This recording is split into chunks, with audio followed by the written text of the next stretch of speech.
नमस्कार दोस्तों, मैं मिसेस राज आपका स्वागत करती हूँ मेरे यूट्यूब चैनल पर। पिछले वीडियो में हमने चंद्रगुप्त नाटक के जो प्रथम अंक के 5 भागों के द्वारा वीडियो को दिखाया है। वो पहले ही अंक में 11 तक जो दृश्य थे उन्हें 5 भागों में बांटकर आपके सामने प्रस्तुत किया है। तो अब हम दूसरा अंक शुरू करने जा रहे हैं। तो देखिए, यहाँ पर उद्भांड में सिंधु के किनारे ग्रीक शिविर के पास वृक्ष के नीचे कार्नेलिया बैठी हुई। कार्नेलिया सिंधु का यह मनोहर तट जैसे मेरी आंखों के सामने एक नया चित्रपट उपस्थित कर रहा है। इस वातावरण से धीरे धीरे उठती हुई प्रशांत स्निग्धता जैसे हृदय में घुस रही है। लंबी यात्रा करके जैसे मैं वहीं पहुंच गई हूँ जहाँ के लिए चली थी। यह कितना निसर्ग सुंदर है, कितना रमणीय है। हाँ, आज वह भारतीय संगीत का पाठ देखूं भूल तो नहीं गई। गाती है अरुण यह मधुमय देश हमारा, जहाँ पहुँचा अनजान क्षितिज को मिलता एक सहारा। सरस तामरस गर्भ विभा पर नाच रही तरु शिखा मनोहर, छिटका जीवन हरियाली पर मगल कुकुम सारा। लघु सुरवनु से पंख पसारे, शीतल मलय समीर सहारे। उड़ते खग जिस और मुँह किए, समझ नीड निज प्यारा। बरसाती आँखों के बादल बनते जहाँ भरे करुणा जल। लहरें टकराती अनंत की, पाकर जहाँ किनारा। हेम कुंभले उषा सवेरे, भरती डुलकाती सुख मेरे। मंदिर उबते रहते जब, जग कर रजनी भर तारा। फिलिप्स प्रवेश करके कहता है, कैसा मधुर गीत है कार्नेलिया। तुमने तो भारतीय संगीत पर पूरा अधिकार कर लिया है, चाहे हम लोगों को भारत पर अधिकार करने में अभी विलंब हो। कार्नेलिया, फिलिप्स, वह तुम हो। आज दारा की कन्या वाल्मीक आएगी। फिलिप, दारा की कन्या नहीं कुमारी, साम्राज्ञी कहो। कार्नेलिया, असंभव है फिलिप्स। ग्रीक लोग केवल देशों को विजय करके समझ लेते हैं कि लोगों के हृदय पर भी अधिकार कर लिया। वह देवकुमारी सी सुंदर बालिका साम्राज्ञी कहने पर तिलमिला जाती है। उसे यह विश्वास है कि वह एक महान साम्राज्य की लूट में मिली हुई दासी है, प्रणय परिणीता पत्नी नहीं। फिलिप, कुमारी, प्रणय के सम्मुख क्या राज्य तुच्छ है। कार्नेलिया, यदि प्रणय हो। फिलिप, प्रणय को तो मेरा हृदय पहचानता है। कार्नेलिया हंसकर, ओहो, यह तो बड़ी विचित्र बात है। फिलिप, कुमारी, क्या तुम मेरे प्रेम की हंसी उड़ाती हो। कार्नेलिया, नहीं सेनापति, तुम्हारा उत्कृष्ट प्रेम बड़ा भयानक होगा, उससे तो डरना चाहिए। फिलिप गंभीर होकर, मैं पूछने आया हूँ कि आगामी युद्धों से दूर रहने के लिए शिविर की सब स्त्रियाँ स्कंदवार में साम्राज्ञी के साथ जा रही है, क्या तुम भी चलोगी। कार्नेलिया, नहीं, संभवतः पिताजी को यही रहना होगा, इसलिए मेरे जाने की आवश्यकता नहीं। फिलिप कुछ सोचकर, कुमारी, न जाने फिर कब दर्शन हो, इसलिए एक बार इन कोमल करों को चूमने की आज्ञा दो। कार्नेलिया, तुम मेरा अपमान करने का साहस न करो। फिलिप्स कहता है, प्राण देकर भी नहीं कुमारी, परंतु मेरा प्रेम अंधा है। कार्नेलिया, तुम अपने अंधेपन से दूसरों को ठुकराने का लाभ नहीं उठा सकते। फिलिप इधर उधर देखकर, यह नहीं हो सकता। कार्नेलिया का हाथ पकड़ना चाहता है। वह चिल्लाती है, रक्षा करो, रक्षा करो। चंद्रगुप्त प्रवेश करके फिलिप की गर्दन पकड़कर दबाता है। वह गिरकर क्षमा मांगता है। चंद्रगुप्त छोड़ देता है। कार्नेलिया, आर्यवीर, फिलिप लज्जित होकर, कुमारी, प्रार्थना करता हूँ कि इस घटना को भूल जाओ, क्षमा करो। कार्नेलिया, क्षमा तो कर दूंगी, परंतु भूल नहीं सकती। फिलिप, तुम अभी चले जाओ। फिलिप्स नतमस्तक जाता है। वह चंद्रगुप्त, चलिए आपको शिविर के भीतर पहुंचा दूं। कार्नेलिया, पिताजी कहाँ हैं? उनसे यह बात कह देनी होगी। यह घटना नहीं, तुम ही कह देना। चंद्रगुप्त, ओह, मुझे बुला गए हैं, मैं जाता हूँ, उनसे कह दूंगा। कार्नेलिया, आप चलिए, मैं आती हूँ। चंद्रगुप्त प्रस्थान करता है। कार्नेलिया, एक घटना हो गई। फिलिप्स ने विनती की उसे भूल जाने की, किंतु उस घटना से और भी किसी का संबंध है।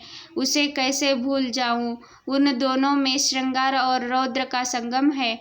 वह भी आह कितना आकर्षक है, कितना तरंग सकुल है।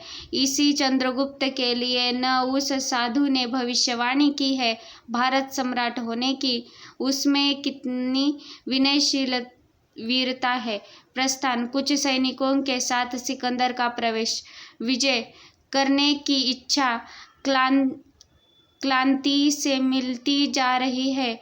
हम लोग इतने बड़े आक्रमण के समारंभ में लगे हैं और यह देश जैसे सोया हुआ है। लड़ना जैसे इनके जीवन का उद्वेगजनक अंश नहीं। अपने ध्यान में दार्शनिक के सदृश निमग्न है। सुनते हैं, पौरव ने केवल झेलम के पास कुछ सेना प्रतिरोध करने के लिए या केवल देखने के लिए रख छोड़ी है। हम लोग जब पहुंच जाएंगे तब वे लड़ लेंगे। एनसोक्रेटिस कहता है, मुझे तो ये लोग आलसी मालूम पड़ते हैं। सिकंदर, नहीं नहीं, यहाँ दार्शनिक की परीक्षा तो तुम कर चुके हो। दांडायन को देखा न? थोड़ा ठहरो, यहाँ के वीरों का भी परिचय मिल जाएगा। यह अद्भुत देश है। एनसोक्रेटिस, परंतु आरंभिक तो अपनी प्रतिज्ञा का सच्चा निकला। प्रबंध तो उसने अच्छा कर रखा है। सिकंदर, लोभी है। सुना है कि उसकी एक बहन चिढ़कर सन्यासिनी हो गई है। एनसोक्रेटिस कहता है कि मुझे विश्वास नहीं होता कि इसमें कोई रहस्य होगा, पर एक बात कहूँगा, ऐसे पथ में साम्राज्य की समस्या हल करना कहाँ तक ठीक है? क्यों न शिविर में ही चला जाए। सिकंदर, एनसोक्रेटिस, फिर तो पर्सिपोलियन का राजमहल छोड़ने की आवश्यकता न थी। यहाँ एकांत में मुझे कुछ ऐसी बातों पर विचार करना है जिन पर भारत अभियान का भविष्य निर्भर है। मुझे उस नंगे ब्राह्मण की बातों से बड़ी आशंका हो रही है। भविष्यवाणियां प्रायः सत्य होती है। एक ओर से फिलिप्स आम्बिक, दूसरी ओर से सिलिकस और चंद्रगुप्त का प्रवेश होता है। सिकंदर, कहो फिलिप्स, तुम्हें क्या कहना है? फिलिप, आम्बिक से पूछ लिया जाए। आम्बिक, यहाँ एक षड्यंत्र चल रहा है। फिलिप्स, और उसके सहायक है सिलिकस। सिलिकस क्रोध और आश्चर्य से कहते हैं, इतनी नीचता! अभी उस लज्जाजनक अपराध का प्रकट करना बाकी ही रहा, उल्टा अभियोग प्रमाणित करना होगा। फिलिप्स, नहीं तो खड्ग इसका न्याय करेगा। सिकंदर, उत्तेजित न हो सिलिकस। फिलिप कहता है, तलवार तो कभी न्याय कर देती, परंतु देवपुत्र का भी जान लेना आवश्यक था। नहीं तो ऐसी निर्लज्ज विद्रोही की हत्या करना भी पाप नहीं, पुण्य है। सिलिकस तलवार खींचता है। सिकंदर, तलवार खींचने से अच्छा होता कि तुम अभियोग को निर्मूल प्रमाणित करने की चेष्टा करते। बतलाओ, तुमने चंद्रगुप्त के लिए अब क्या सोचा? सिलिकस, चंद्रगुप्त ने अभी कार्नेलिया को इस नीच फिलिप्स के हाथ से अपमानित होने से बचाया है और मैं स्वयं यह अभियोग आपके सामने उपस्थित करने वाला था। सिकंदर, परंतु साहस नहीं हुआ। क्यों सिलिकस? फिलिप्स कहता है, क्यों साहस होता? इनकी कन्या दांडायन के आश्रम पर भारतीय दर्शन पढ़ने जाती है, भारतीय संगीत सीखती है। वहीं पर विद्रोहकारिणी अलका भी आती है और चंद्रगुप्त के लिए यह जनरव फैलाया गया है कि यही भारत का भावी सम्राट होगा। सेल्यूकस रोक, अपनी अबाध गति से चलने वाली जीभ रोक। सिकंदर, ठहरो सेल्यूकस, तुम अपने को विचाराधीन समझो। हाँ तो चंद्रगुप्त, मुझे तुमसे कुछ पूछना है। चंद्रगुप्त, क्या है? सिकंदर, सुना है कि मगध का वर्तमान शासक एक नीच जन्मा जारज संतान है, उसकी प्रजा असंतुष्ट है और तुम उस राज्य को हस्तगत करने का प्रयत्न कर रहे हो। चंद्रगुप्त, हस्तगत नहीं, उसका शासन बड़ा क्रूर हो गया है, मगध का उद्धार करना चाहता हूँ। सिकंदर, और उस ब्राह्मण के कहने पर अपने सम्राट होने का तुम्हें निश्वास हो गया होगा, जो परिस्थिति को देखते हुए असंभव भी नहीं जान पड़ता। चंद्रगुप्त, असंभव क्यों नहीं? सिकंदर, हमारी सेना इसमें सहायता करेगी, फिर भी असंभव है। चंद्रगुप्त, मुझे आपसे सहायता नहीं लेनी है। सिकंदर क्रोध से, फिर इतने दिनों तक ग्रीक शिविर में रहने का तुम्हारा उद्देश्य? चंद्रगुप्त, एक सादर निमंत्रण और सेल्यूकस से उपकृत होने के कारण उनके अनुरोध की रक्षा, परंतु मैं यवनों को अपना शासक बनने को आमंत्रित करने नहीं आया हूँ। सिकंदर, परंतु इन्हीं यवनों के द्वारा भारत, जो आज तक कभी भी आक्रांत नहीं हुआ है, विजित किया गया है। चंद्रगुप्त, वह भविष्य के गर्भ में है और उसके लिए अभी से इतनी उछल कूद मचाने की आवश्यकता नहीं। सिकंदर, अबोध युवक, तुम गुप्तचर हो। चंद्रगुप्त, नहीं, कदापि नहीं, अवश्य ही यहाँ रहकर यवन रणनीति से मैं कुछ परिचित हो गया हूँ। मुझे लोभ से पराभूत गांधार राज अंबिक समझने की भूल न होनी चाहिए। मैं मगध का उद्धार करना चाहता हूँ, परंतु यवन लुटेरों की सहायता से नहीं। सिकंदर, तुमको अपनी विपत्तियों से डर नहीं, ग्रीक लुटेरे हैं। चंद्रगुप्त, क्या यह झूठ है? लूट के लोभ से हत्या व्यवसायियों को एकत्र करके उन्हें वीर सेना कहना, रणकला का उपहास करना है। सिकंदर आश्चर्य और क्रोध से, सेल्यूकस। चंद्रगुप्त, सेल्यूकस नहीं, चंद्रगुप्त से कहने की बात चंद्रगुप्त से ही कहनी चाहिए। अंबिक, शिष्टता से बात करो। चंद्रगुप्त, स्वच्छ हृदय भीरु कायरोंस की सी वचक शिष्टता नहीं जानता, अनार्य देशद्रोही अंबिक। चंद्रगुप्त रोटियों की लालच से या घृणाजनक लोभ से सिकंदर के पास नहीं आया है। सिकंदर, बंदी कर लो इसे। अंबिक, फिलिप एंड सोक्रेटिस टूट पड़ते हैं। चंद्रगुप्त असाधारण वीरता से तीनों को घायल करता हुआ निकल जाता है। सिकंदर, सेल्यूकस सम्राट। सिकंदर, यह क्या? सेल्यूकस, आपका अविवेक। चंद्रगुप्त एक वीर युवक है, यह आचरण उसकी भावी श्री और पूर्ण मनुष्यता का द्योतक है। सम्राट, हम लोग जिस काम से आए हैं उसे करना चाहिए। फिलिप्स को अंतपुर की महिला के साथ वालिक जाने दीजिए। सिकंदर सोचकर, अच्छा जाओ, और प्रस्थान करता है। दूसरा दृश्य देखिए, यहाँ पर द्वितीय अंक का दूसरा दृश्य है। झेलम तट का वनपथ है। चाणक्य, चंद्रगुप्त और अलका का प्रवेश इस दृश्य में होता है। अलका, आर्य, अब हम लोगों का क्या कर्तव्य है? चाणक्य, पलायन। चंद्रगुप्त, व्यंग न कीजिए गुरुदेव। चाणक्य, दूसरा उपाय क्या है? अलका, है क्यों नहीं? चाणक्य, हो सकता है दूसरी ओर देखने लगता है। चंद्रगुप्त, गुरुदेव। चाणक्य, परिव्राजक होने की इच्छा है क्या? यही एक सरल उपाय है। चंद्रगुप्त, नहीं, कदापि नहीं, यवनों को प्रतिपद में बांधा देना मेरा कर्तव्य है और शक्ति भर प्रयत्न करूंगा। चाणक्य, यही तो अच्छी बात है, परंतु सिंहरण अभी नहीं आया। चंद्रगुप्त, उसे समाचार मिलना चाहिए। चाणक्य, अवश्य मिला होगा। अलका, यदि न आ सके चाणक्य, जब काली घटाओं से आकाश घिरा हो, रह रह कर बिजली चमक जाती हो, पवन स्तब्ध हो, उमस बढ़ रही हो और आषाढ़ के आरंभिक दिन हो, तब किस बात की संभावना करनी चाहिए? अलका, जल बरसने की। चाणक्य, ठीक उसी प्रकार जब देश में युद्ध हो, सिंहरण मालव को समाचार मिला हो, तब उसके आने की भी निश्चित आशा है।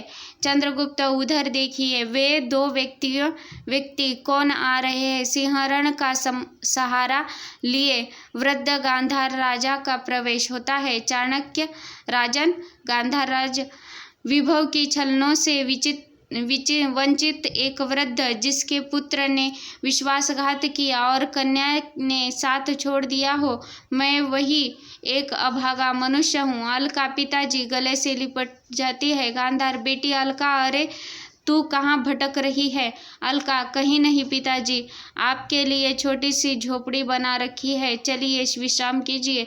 गांधार राज कहते हैं, नहीं, तू मुझे अपनी झोपड़ी में बिठा कर चली जाएगी। जो महलों को छोड़ चुकी है, उसको झोपड़ियों के लिए क्या विश्वास? अलका, नहीं पिताजी, विश्वास कीजिए, सिंहरण से मालव मैं कृतज्ञ हूँ। सिंहरण सस्मित नमस्कार करता है और पिता के साथ अलका का प्रस्थान होता है। चाणक्य, सिंहरण, तुम आ गए? परंतु सिंहरण, किंतु परंतु नहीं आर्य, आप आज्ञा दीजिए, हम लोग कर्तव्य में लग जाएं, विपत्तियों के बादल मंडरा रहे हैं। चाणक्य, उसकी चिंता नहीं, पौधे अंधकार में बढ़ते हैं और मेरी नीति लता भी उसी की भांति विपत्ति तम में लहलही होगी। हाँ, केवल शौर्य से काम नहीं चलेगा, एक बात समझ लो चाणक्य, सिद्धि देखता है, साधन चाहे कैसी ही हो। बोलो, तुम लोग प्रस्तुत हो? सिंहरण, हम लोग प्रस्तुत हैं। चाणक्य, तो युद्ध नहीं करना होगा। चंद्रगुप्त, फिर क्या? चाणक्य, सिंहरण और अलका को नट और नटी बनाना होगा। चंद्रगुप्त बनेगा सपेरा और मैं ब्रह्मचारी। देख रहे हो चंद्रगुप्त, पर्वतेश्वर की सेना में जो एक गुल्म अपनी छावनी अलग डाले हैं, वे सैनिक कहाँ के हैं? चंद्रगुप्त, नहीं जानता। चाणक्य, अभी जानने की आवश्यकता भी नहीं, हम लोग उसी सेना के साथ अपने स्वांग रखेंगे, वही हमारे खेल होंगे। चलो, हम लोग चले। देखो, वह नवीन गुल्म का युवक सेनापति जा रहा है। सबका प्रस्थान होता है। पुरुष वेश में कल्याणी और सैनिक का प्रवेश होता है। कल्याणी, सेनापति, मैंने दुस्साहस करके पिताजी को चिढ़ा तो दिया, पर अब कोई मार्ग बताओ जिससे मैं सफलता प्राप्त कर सकूं। पर्वतेश्वर को नीचा दिखलाना ही हमारा उद्देश्य है। सेनापति कहते हैं, राजकुमारी। कल्याणी, सावधान सेनापति। सेनापति, क्षमा हो, अब ऐसी भूल न होगी। हाँ, तो केवल एक मार्ग है। कल्याणी, वह क्या? सेनापति, घायलों की शुश्रूषा का भार लेना है। कल्याणी, मगध सेनापति, तुम कायर हो? सेनापति, तब जैसी आज्ञा हो। स्वागत, स्त्री की अधीनता वैसी ही बुरी होती है, तिस पर युद्ध क्षेत्र में भगवान ही बचावे। कल्याणी, मेरी इच्छा है कि जब पर्वतेश्वर यवन सेना द्वारा चारों ओर से घिर जाए, उस समय उसका उद्धार करके अपना मनोरथ पूर्ण करूं। सेनापति, बात तो अच्छी है कल्याणी, और तब तक हम लोगों की रक्षित सेना रुक कर देखते हैं। देखते हुए, यह लो, पर्वतेश्वर इधर ही आ रहा है। पर्वतेश्वर का युद्ध वेश में प्रवेश होता है। पर्वतेश्वर दूर दिखलाकर, वह किस गुल्म का शिविर है? युवक, कल्याणी, मगध गुल्म का महाराज। पर्वतेश्वर, मगध की सेना असंभव, उसने तो रण निमंत्रण ही अस्वीकृत किया था। कल्याणी, परंतु मगध की बड़ी सेना में से एक छोटा सा वीर युवकों का दल इस युद्ध के लिए परम उत्साही था। स्वेच्छा से उसने इस युद्ध में योग दिया है। पर्वतेश्वर, प्राच्य मनुष्यों में भी इतना उत्साह हंसता है। कल्याणी, महाराज, उत्साह का निवास किसी विशेष दिशा में नहीं है। पर्वतेश्वर हंसकर कहते हैं, प्रगल्भ हो युवक, परंतु रण जब नाचने लगता है तब भी यदि तुम्हारा उत्साह बना रहे तो मानूंगा। हाँ, तुम बड़े सुंदर सुकुमार हो, इसलिए साहस न कर बैठना। तुम मेरी रक्षित सेना के साथ रहो तो अच्छा, समझे न? कल्याणी, जैसी आज्ञा। चंद्रगुप्त सिंहरण और अलका का वेश बदलते हुए प्रवेश होता है। सिंहरण कहते हैं, खेल देख लो, ऐसा खेल जो कभी न देखा हो न सुना हो। पर्वतेश्वर, नट, इस समय खेल देखने का अवकाश नहीं। अलका, क्या युद्ध के पहले ही घबरा गए सेनापति? वही भी तो वीरों का खेल है। पर्वतेश्वर, बड़ी ढीठ है। चंद्रगुप्त कहते हैं, न हो तो नागों का ही दर्शन कर लो। कल्याणी, बड़ा कौतुक है महाराज, इन नागों को ये लोग किस प्रकार वश कर लेते हैं। चंद्रगुप्त संभ्रम से, महाराज है, तब तो अवश्य पुरस्कार मिलेगा। और सपेरों की सी चेष्टा करता है, पिटारी खोलकर सांप निकालता है। कल्याणी, आश्चर्य है, मनुष्य ऐसे कुटिल विषधरों को भी वश कर सकता है, परंतु मनुष्य को नहीं। पर्वतेश्वर, नट नागों पर तुम लोगों का अधिकार कैसे हो जाता है? चंद्रगुप्त, मंत्र महौषधि के भाले से बड़े बड़े मत नाग वशीभूत होते हैं। पर्वतेश्वर, भाले से? सिंहरण, हाँ महाराज, वही वैसे ही जैसे भालों से मदमत्त मातंग। पर्वतेश्वर, तुम लोग कहाँ से आ रहे हो? सिंहरण, ग्रीकों के शिविर से। चंद्रगुप्त, उनके भाले भारतीय हाथियों के लिए वज्र ही है। पर्वतेश्वर, तुम लोग आंबिक के चर तो नहीं हो? सिंहरण, रातों रात यवन सेना वितस्ता के पार हो गई है, समीप है महाराज, सचेत हो जाइए। पर्वतेश्वर, मगध नायक, इन लोगों को बंदी करो। चंद्रगुप्त कल्याणी को ध्यान से देखता है। अलका, उपकार का भी यह फल? चंद्रगुप्त, हम लोग बंदी ही है, परंतु रणव्यूह से सावधान होकर सैन्य परिचालन कीजिए जाइए महाराज, यवन रणनीति भिन्न है। पर्वतेश्वर उद्विग्न भाव से जाता है। कल्याणी सिंहरण से, चलो हमारे शिविर में ठहरो, फिर बताया जाएगा। चंद्रगुप्त, मुझे कुछ कहना है। कल्याणी, अच्छा, तुम लोग आगे चलो। सिंहरण इत्यादि आगे बढ़ते हैं। चंद्रगुप्त, इस युद्ध में पर्वतेश्वर की पराजय निश्चित है। कल्याणी, परंतु तुम कौन हो? ध्यान से देखती हुई मैं तुमको पहचान। चंद्रगुप्त, मगध का एक सपेरा। कल्याणी, हूँ, और भविष्य वक्ता भी। चंद्रगुप्त, मुझे मगध की पताका के सम्मान की। कल्याणी, कौन? चंद्रगुप्त, नहीं। चंद्रगुप्त, अभी तो एक सपेरा हूँ राजकुमारी कल्याणी। कल्याणी, एक क्षण चुप रहकर, हम दोनों को चुप रहना चाहिए। चलो, और दोनों का प्रस्थान होता है यहाँ से।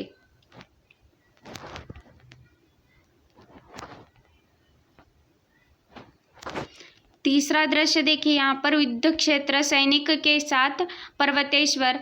पर्व सेनापति भूल हुई सेनापति, हाथियों ने ही उधम मचा रखा है और रथी सेना भी व्यर्थ सी हो रही है। पर्वतेश्वर, सेनापति, युद्ध में जय या मृत्यु दो में से एक होनी चाहिए। सेनापति, महाराज सिकंदर वितस्ता पर यह अच्छी तरह विदित हो गया है कि हमारे खड्गों में कितनी धार है। स्वयं सिकंदर का अश्व मारा गया और राजकुमार के भीषण भाले की चोट सिकंदर न संभाल सका।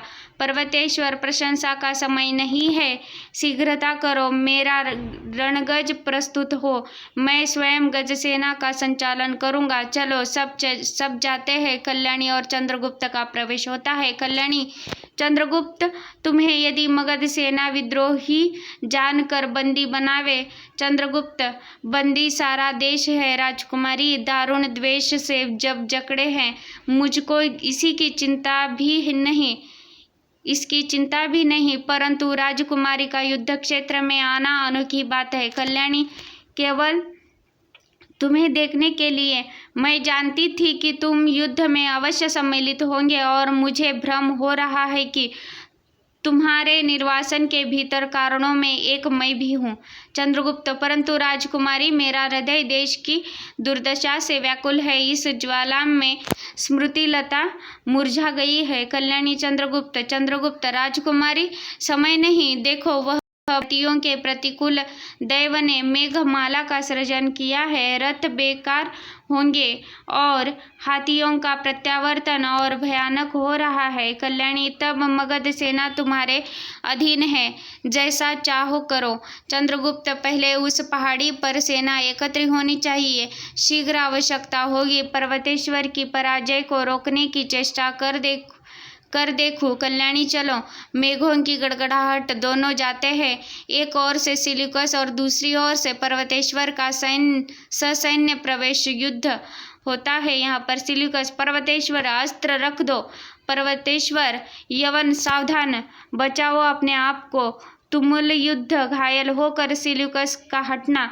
पर्वतेश्वर, सेनापति, देखो उन कायरों को रोको।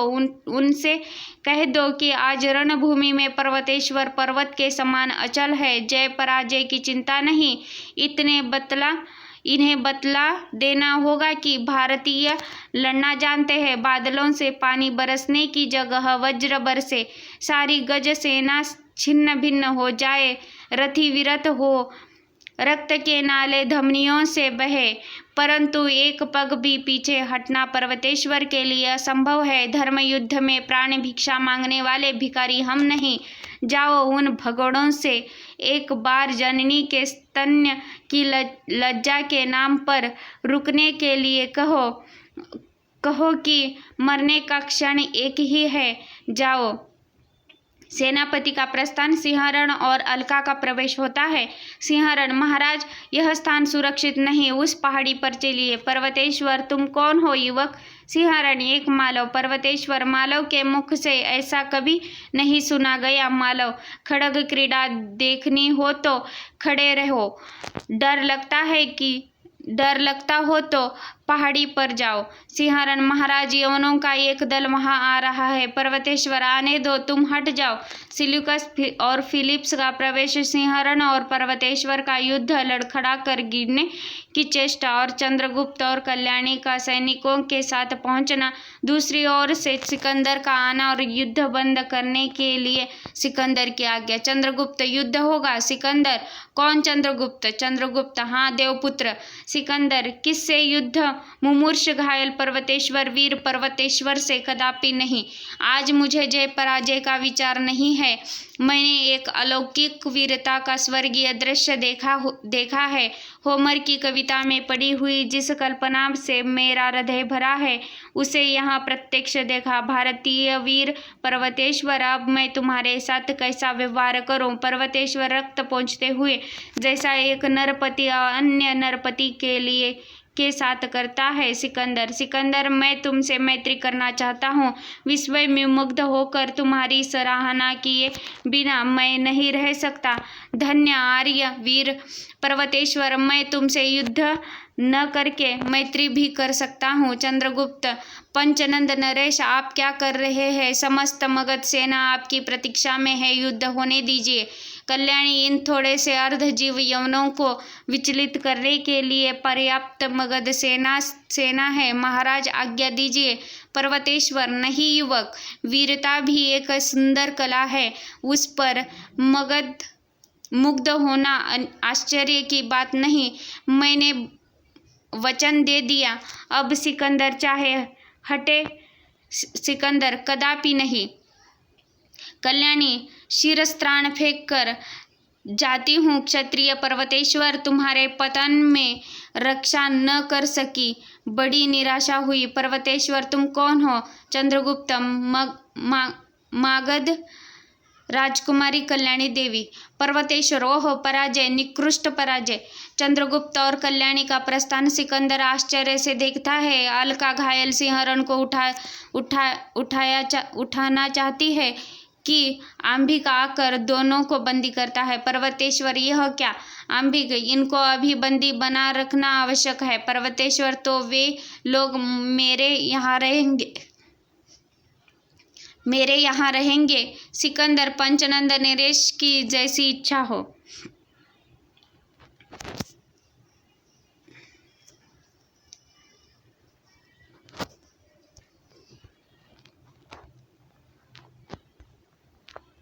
तो दोस्तों, अब हम इसमें दूसरे दृश्य के दूसरे अंक के 3 दृश्यों को देख चुके हैं। तो अगले वीडियो तक धन्यवाद करना चाहूँगी। और आप लोग मेरे वीडियो को देख रहे हैं और कमेंट के द्वारा मुझे बता भी रहे हैं, तो मैं समझ रही हूँ आपके कमेंट्स को भी। और मैं आपको यह बताना चाहती हूँ कि प्रत्येक प्रश्न को अटेंड करना चाहिए और प्रत्येक प्रश्न को सुलझाने के लिए हर घटक को बारीकी से पढ़ना भी होगा। लेकिन जब आप एक घटक पढ़ने के बाद, मतलब एक पाठ को पूरा करने के बाद, आपको जो वस्तुनिष्ठ प्रश्न को छुड़ाने का भी प्रयास करना चाहिए। लगभग दिन में से कम 1 घंटा या एक जो घंटे का समय होता है, उसमें आप एक एक घटक पर प्रश्नों को छुड़ाते ही जाइएगा। तभी आपको आत्मविश्वास आएगा और परीक्षा में आप प्रश्नों को लेकर घबराएंगे नहीं और सही उत्तर देने में लड़खड़ाएंगे नहीं। तो अगर आपको सही उत्तर देना है तो आपको प्रैक्टिस करना बहुत ज़रूरी है। और इस बार नेट और जीआरएफ दोनों क्लियर करके ही रहना है। और यह निश्चय कर लीजिएगा और आत्मविश्वास के साथ आप पढ़ाई कीजिए। खुश रहिए और पढ़ते समय ध्यानपूर्वक पढ़िएगा। तब तक के लिए धन्यवाद। अगले वीडियो में जो दूसरे दृश्य के बचे अंश है उसको देखेंगे। जो अंकों के द्वारा जो दृश्य बताए जा रहे हैं, इस नाटक पर भी बहुत सारे प्रश्न पिछले सालों में जो एग्ज़ाम हो चुके हैं गत वर्ष, तो उस परीक्षा में भी प्रश्न पूछे गए हैं। जैसे कि कुछ यहाँ पर समझिए कि यहाँ पर कुछ संवाद दिए जाएंगे कि यह प्रश्न किस नाटक का है या किसके द्वारा लिखा गया है या किसने कहा है। ऐसे प्रश्न भी पूछे जाते हैं या पात्रों पर भी प्रश्न पूछे जाते हैं। इसलिए आप ध्यानपूर्वक पढ़िएगा। तब तक के लिए धन्यवाद। ठीक है, खुश रहिए, बाय।